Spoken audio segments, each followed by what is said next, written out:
Hey guys, this is EJ Holland with the Wolverine.com. Welcome into another episode of the Wolverine Recruiting Podcast. We are reacting to the commitment of on 300 edge rusher Enow Etta out of Colleyville, Texas. A big get for Michigan, the biggest commit so far.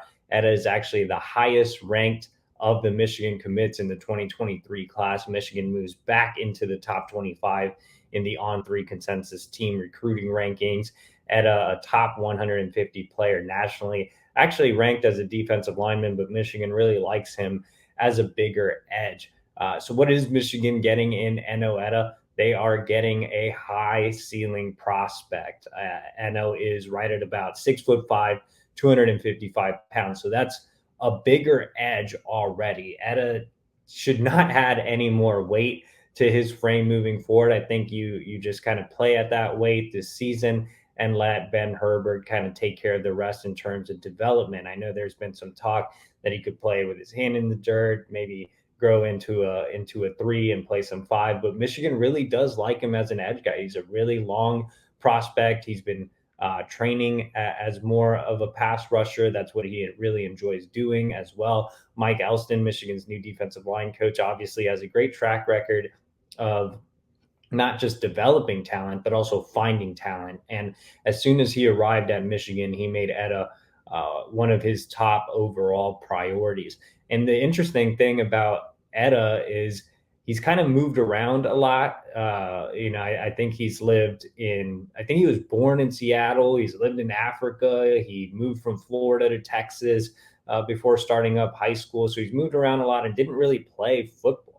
He actually didn't really start the sport. He was more basketball focused. He didn't really start the sport until he entered high school. And so he's still pretty raw. He plays against a little bit of low level competition in the state of Texas. I know when you think about Texas, you think about this football mecca, but he plays in a private school league that doesn't have the best competition. Still, you can see the natural abilities, you can see the length, you can see the way he moves at his size, you can see the way he dominates competition at that level. So there's a lot to like about him. Again, I think the weight isn't necessarily a concern. You see 6'5", 255, and you think, okay, this guy's going to add a lot of weight and spin down. But there's a lot to like about what he brings to the table just off the edge.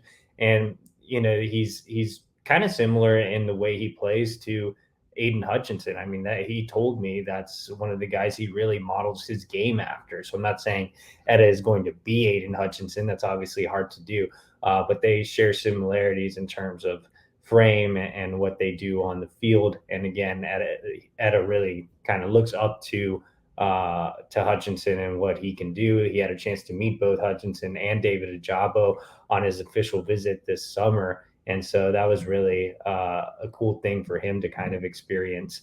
And as far as how it happened, Etta was basically down in Michigan and Michigan State. Stanford was in play there for a little bit. Alabama tried to make a little bit of late noise, but at the end of the day, it was really a Michigan State battle. Michigan State did a really good job of selling him on NIL. They have a new pass rushing specialist in Brandon Jordan who trains a lot of NFL guys and has ties to the state of Texas. But Michigan State obviously doesn't offer what Michigan can offer off the field in terms of academics. And Etta is a 4.0 kid. He wants to go into computer science and engineering. So that was something that was a bit of a deal breaker. And then, yeah, Jordan had a lot of hype with his training background. But Mike Elston, again, is a proven developer of talent. So I think you go with proven results over hype. And Elston is a guy that's really known for getting guys ready for the next level. And obviously, it helps, even though Elston wasn't at Michigan last cycle, it obviously helps to see guys at your position going high in the draft. And so you saw that last year with Ajabo and Hutchinson. And I think Michigan just offered the best of both worlds. That's kind of the quote that Eno gave me. It checked his boxes from an academic perspective, Michigan obviously being the top public school in the country, then checked his boxes from a football standpoint, just the edge development, the relationships he had with Mike Elston, Jesse Minter, and the rest of the coaching staff. And so I think it was the best fit for him. And I think it's a great win for Elston. It's a great win for Michigan as they continue to build momentum with a string of July commitments. Let's go ahead and have our producer, Trevor Ritchie. Can't hear him or see him if you are watching on our YouTube channel or listening on our podcast, but he's going to bring up some comments directly from the Fort message board over at thewolverine.com. If you are not a subscriber, you can subscribe now. $1 for 1 year and join in on our great community. This comment comes from I like Jake Butt. I cannot lie. And he says, what a long, strange trip it's been, but a happy ending indeed, assuming this is an ending.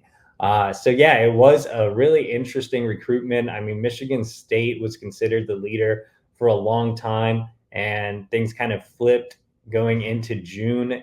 He was fully expected to give Michigan a commitment on his official visit in mid-June. Like I mentioned, Alabama kind of came in at the end, and nothing really came of that. And then he was expected to commit to Michigan in early July, and it took almost an entire week for it to pan out as he kind of informed staffs of his decision and waited for an edit. And then there was a ton of drama involving a group chat that we won't get into. This was really a wild ride. I kind of outlined it in a behind the scenes story at the Wolverine. But at the end of the day, like I said, Michigan won out. They offered the best of both worlds on and off the field, and Etta felt the most comfortable at Michigan. So a big win. And I know our users said that, hopefully it's the end of the recruitment. I think it is. I mean, as much as a drama-filled recruitment this was, I do think Etta picked Michigan for a reason. He had an opportunity to go to a school that offered a lot from an NIL perspective, but I think long term he knows that Michigan can do the same on that front, and I think he also knows that that Michigan has a proven developer in Mike Elston, like I've mentioned many times in this video. So let's go ahead and go to our next comment. And this one comes from Michigan for Life 19. And he says, all he was doing was waiting for Santa, LOL. So yeah, funny comment there. Michigan announced its new president today, Santa Ono, who is considered to be very pro athletics, which is great for Michigan. And the reason we bring up this comment is because NIL was considered a factor in the recruitment for Enow Etta.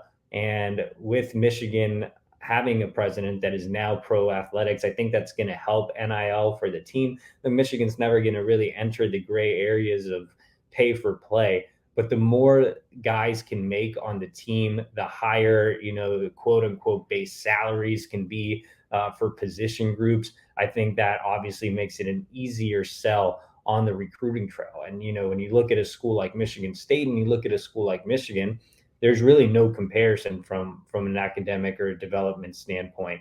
I mean, obviously, Michigan State is kind of entering those gray areas when it comes to NIL. Michigan is not, so that's something that's a difference maker there. But as soon as Michigan really gets rolling with getting, and I don't want to sound like I'm not giving credit where credit's due. Michigan has done a great job of providing the team with NIL. Valiant Management Group is doing a terrific job of leading that as well. But with a really pro athletics president, I think you can improve it even more. The sky's the limit for what these guys can make on the team, with Michigan being such a great program and having a global brand. All right, let's go back to our producer, Trevor Ritchie, for our next question from the Fort community. And this one comes from Zach Zinter fan, who says, big get, love our edge class. So yeah, the edge class is coming along nicely. Etta, obviously a high upside prospect. Collins Anshimpong, another high upside prospect, 6'8", 250 pounds, both relatively new to football. Like I mentioned, Etta really didn't play football until he started high school. Same thing with Anshimpong. He actually came over to the United States from Ghana to play basketball. Etta was actually going to be a basketball player as well. So they both have similar backgrounds. I think, obviously Elston can do a lot with them and develop them into really high quality edge rushers at Michigan. And then I really do believe that Michigan's in a great spot with Kumba Emerick out of France. So an international prospect, another big raw edge rusher that Elston can develop. So I think this class kind of has, I've seen posters mention it, this edge class kind of has that boom or bust mentality type in terms of taking guys with high ceilings and low floors. But I personally really like Etta. I personally really like Anchimpong, and same thing with what I've been able to see on film from America as well. So I think those three. I mean, if you hit, and Elston is known as a great, not just a developer of talent, but an evaluator as well. If you hit on those three, I think you have one of the most dynamic edge rushing groups in the country. And then you look along the defensive line. Michigan has a high upside commitment from Brooks Barr. They're in a great spot with guys like Hayden McDonald, who's a true nose, another 4-star prospect, and McKeel Gardner, who's more of a 3. So I think both the edge and defensive line class can really come together here towards the end of summer. And I think Elston deserves a lot of credit. He came over from Notre Dame with a reputation of being a plus recruiter. I think he's starting to show that here at Michigan. So appreciate you guys for joining us. As always, subscribe to thewolverine.com right now, $1 for 1 year.